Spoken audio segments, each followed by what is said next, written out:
If you ever see a gas station that says last stop for 70 miles, keep driving. I don't care how empty your tank is. I don't care how badly you need to use the bathroom. I don't care if your eyes are closing and you're about to fall asleep at the wheel. Keep driving, because what happened to me on that highway when I barely escaped from is something you never want to experience. And the worst part, I still don't know what was real and what wasn't. I was about 4 hours into a 6-hour drive when I realized I needed to stop. Not just for gas, but because I was falling asleep at the wheel. My eyes kept drifting shut for half a second at a time. You know the thing where you blink and suddenly you're 50 feet further down the road than you thought you were. That terrifying moment when you realize you could have killed yourself and didn't even know it was happening. I turned up the music, some aggressive rock station, and rolled down the window. The November air was freezing, biting at my face like tiny needles. It helped for maybe 5 minutes. Then the drowsiness crept back in, heavier than before. My head felt like it weighed 100 pounds. My thoughts were getting fuzzy around the edges. I needed caffeine. I needed to walk around. I needed to splash cold water on my face. The highway was empty. I hadn't seen another car in at least 20 minutes. No headlights in front of me. Nothing in the rearview mirror. Just endless black asphalt stretching into darkness, lined by dense forest on both sides. No street lights, no houses, no signs of civilization at all. Just me and the trees and the broken white lines disappearing under my hood. When I saw the glow of a gas station sign up ahead, I actually felt relieved, grateful even. It was one of those old independent places, not a chain. The kind that looks like it. Hasn't been updated since the 1980s. A single rectangular building with 2 ancient pumps out front and a hand-painted sign that said last stop for 70 miles in faded red letters I should have kept driving. I pulled in and parked at the pump closest to the building. The lot was empty except for a beat-up pickup truck parked around the side, half hidden in shadow. I figured it belonged to whoever was working the night shift. Poor bastard, stuck out here alone in the middle of nowhere. I got out, stretched my legs, and filled my tank.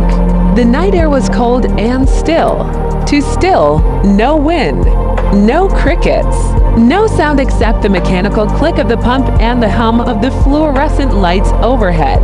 I paid at the pump with my card and headed inside. Looking back now, that's the moment I should have just gotten in my car and left. Tank full, stay awake through sheer willpower and fear. But I needed that coffee, and I really needed to use the bathroom. So I walked inside. The store was small and cramped. A few narrow aisles of snacks and car supplies, motor oil, windshield washer fluid, air freshener shaped like pine trees.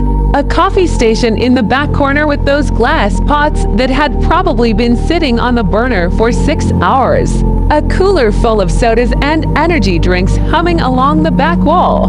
The lights were that harsh fluorescent kind that made everything look slightly off, like the color balance was wrong. Everything had a greenish tint. The attendant was behind the counter, sitting on a stool. He was maybe 50, with thinning gray hair combed over a balding spot.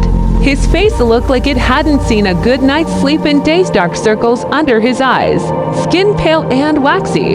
He had the TV on, some late-night infomercial selling kitchen knives with the sound turned low. He looked up when I walked in and something in his expression changed. Just for a second, like he was surprised to see me. Or worried. Evening, he said. His voice was rough, like he smoked too much. Hey, just grabbing a coffee.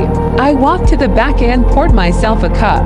It was burnt and bitter, the kind of coffee that tastes like it's been sitting there since dinner time.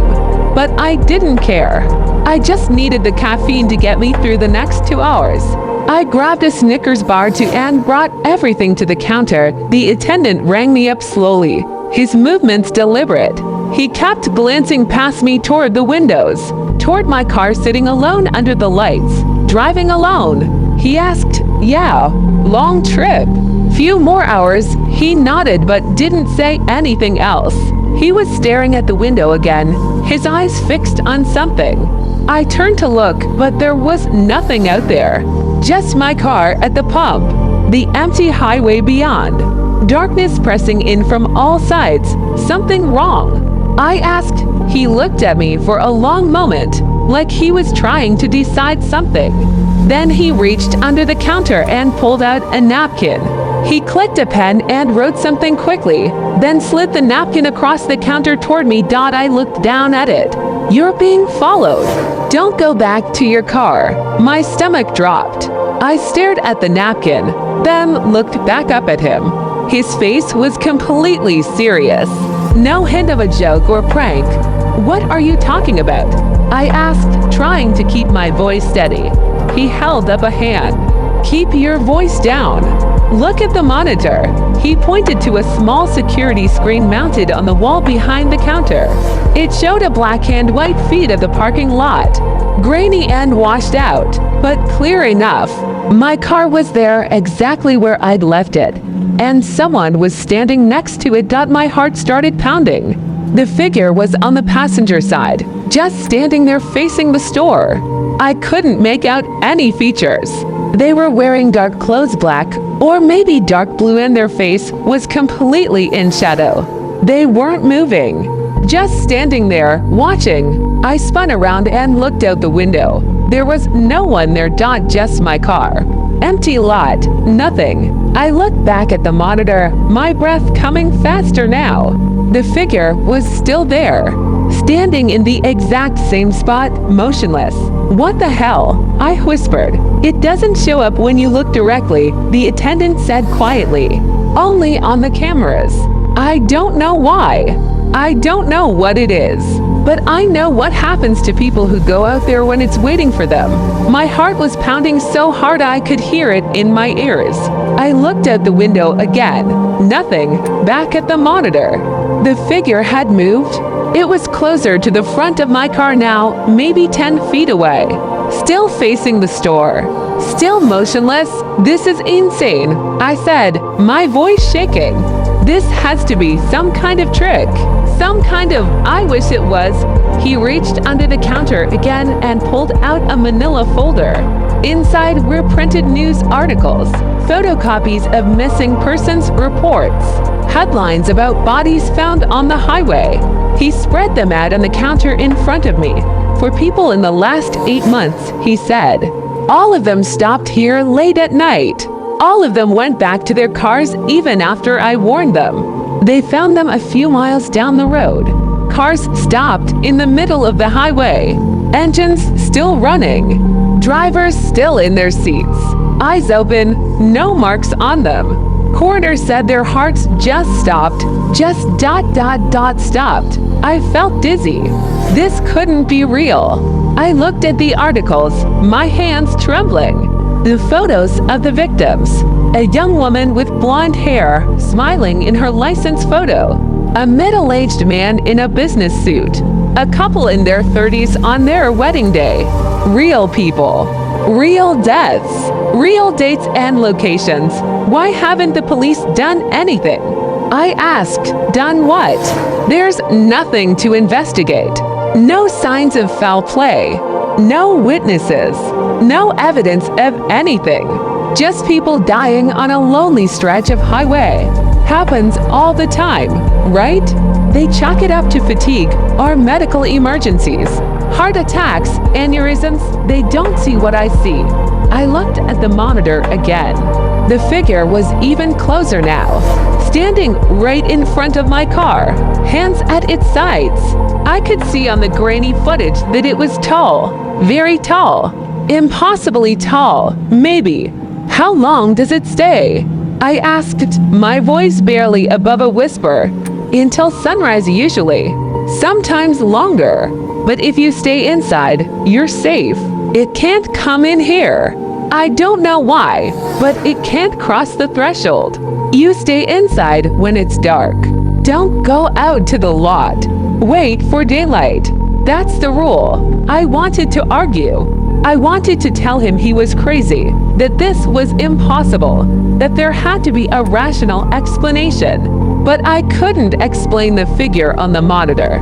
I couldn't explain why it wasn't there when I looked with my own eyes. I couldn't explain the articles, the deaths, the pattern. Okay. I said finally, I'll wait. He looked relieved, his shoulders dropping. Good, smart. You can sit in the back if you want. There's a couch. I've got some magazines. Old ones, but they pass the time. It's only about 4 hours until sunrise. You can make it. He walked to the front door and I heard the click of the deadbolt sliding into place. The sound was loud in the quiet store. Final. Just in case, he said, turning back to me. Sometimes people panic and try to run. This way you won't do anything stupid. Something about the way he said it made me uncomfortable. A little voice in the back of my head, the part that wasn't paralyzed with fear, was trying to tell me something, but I pushed it down. He was trying to help. He was trying to keep me safe. I sat down on a stool near the counter. The attendant went back to watching his infomercial, occasionally glancing at the security monitor. Every few minutes, I would look too. The figure was always there, sometimes in a different position, sometimes closer to the building. Once I saw it right up against the window, its face pressed to the glass. But when I turned to look, there was nothing. After about an hour, my coffee was long gone and my bladder was screaming. I asked if I could use the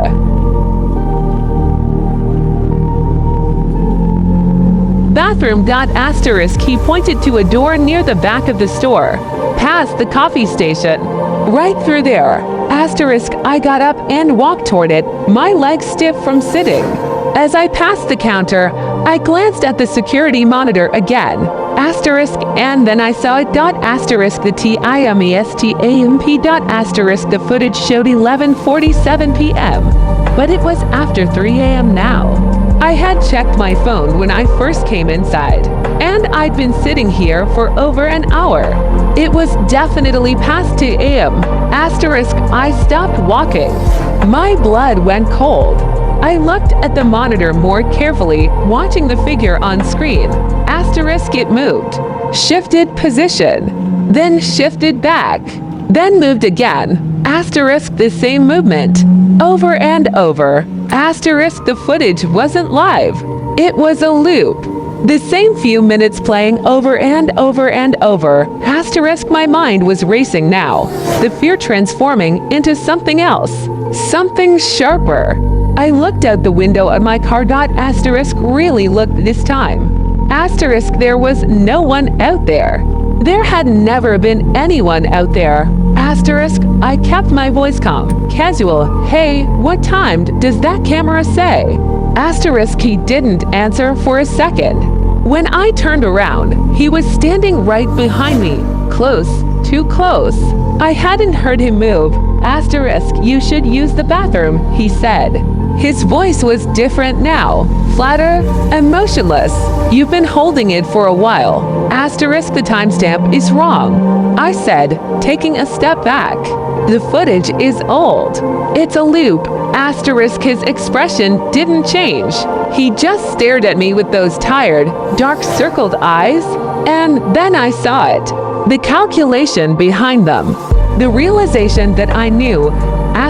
You saw the articles, he said slowly. You saw what happens to people on this highway. Those could be from anywhere. Anyone could print those out. Anyone could. You should stay, he interrupted, taking a step toward me. I took another step back. It's not safe out there. You need to stay inside where you're safe. Where I can keep you safe. I looked at the door, locked. The deadbolt needed a key from this side. I could see it on his belt, hanging from a ring with a dozen other keys. Where's the key?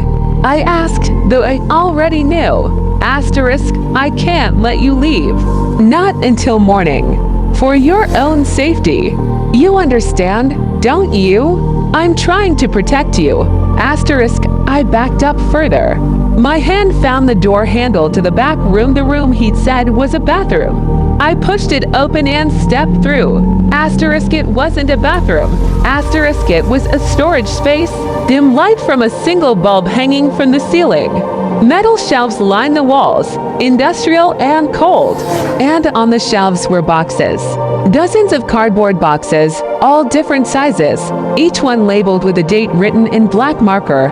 Asterisk, my hands were shaking as I opened the nearest one. The date said August 15. Asterisk, inside was a wallet, a phone with a cracked screen and a pink case, a set of car keys with a rabbit's foot keychain, a driver's license with a photo of a young woman, blonde hair, blue eyes, smiling. Asterisk, I recognized her face from the articles. Asterisk, I opened another box. June 22nd. Different items, different license. The middle-aged man in the business suit. His wedding ring was in there too. A gold band with an inscription I couldn't read in the dim light. Asterisk, he hadn't been warning those people. He had been luring them, trapping them, taking them. Asterisk, I heard footsteps behind me, slow, deliberate. I turned around. Asterisk, he was standing in the doorway, blocking the only exit. In his hand was a length of cord, yellow nylon rope, the kind you'd use for towing. Asterisk, they always figure it out, he said, almost subtly. Sooner or later, they always figure it out. But by then, it's too late. No cell signal out here. I made sure of that, got a jammer installed 2 years ago. Nearest town is 40 miles east. No one to hear you scream. No one to help. Asterisk, he took a step forward, the rope held loosely in his hands. Asterisk, you don't want to do this, he said, like he was the one being reasonable. It'd be easier if you just cooperate. I'll make it quick, painless, better than what the others got when they fought back. Asterisk, my back was against the shelves. My hand closed around something heavy and cold, a wrench. Old and rusted but solid. Real. Asterisk, you don't have to do this, I said, trying to keep him talking. You can let me go. I won't tell anyone. I'll just leave and, asterisk, you'll tell. They all say they won't, but they do. Or they try to. Can't have that. Asterisk, he stepped forward. Asterisk, I swung. Asterisk, the wrench connected with the side of his head with a sickening thud. He staggered sideways and hit the wall, the rope falling from his hands. Blood started running down his temple. He looked more surprised than hurt. Asterisk, I didn't wait to see if he went down. I ran past him through the doorway into the main store. Asterisk, the front door was still locked. I grabbed a stool from near the counter and swung it at the glass window as hard as I could. It cracked but didn't break. I swung again. My arms were screaming, but I didn't stop. Asterisk, I could hear him behind me, getting up, cursing, stumbling. Asterisk, the third swing went through. Glass exploded outward into the parking lot. I used the stool to knock out the remaining shards from the frame and climbed through, not caring about the glass cutting my arms and legs. Pain didn't matter. Only escape mattered. Asterisk, I dropped onto the pavement outside and ran for my car. Asterisk, my keys were still in my pocket. My phone was still in the queue folder where I'd left it. I got in, started the engine, and locked the doors.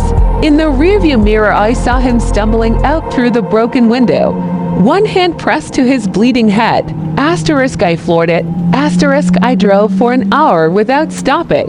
Maybe longer. I didn't look at the clock. I just drove, my hands shaking so badly I could barely hold the wheel straight. When I finally pulled over at a rest stop, a real one, with lights and other cars and people, I sat in my car with the doors locked and the engine running. Asterisk, it took me 10 minutes to steady my hands enough to hold my phone. I called 911, told them everything. They're sending someone to the gas station. They told me to stay where I am and wait for an officer to come take my statement. Asterisk, I'm still sitting here. Doors locked.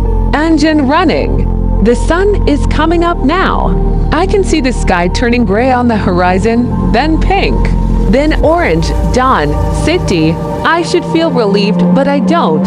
Asterisk, because when I climbed through that window, when I ran to my car and looked back at the store one last time, I saw the security monitor through the broken glass.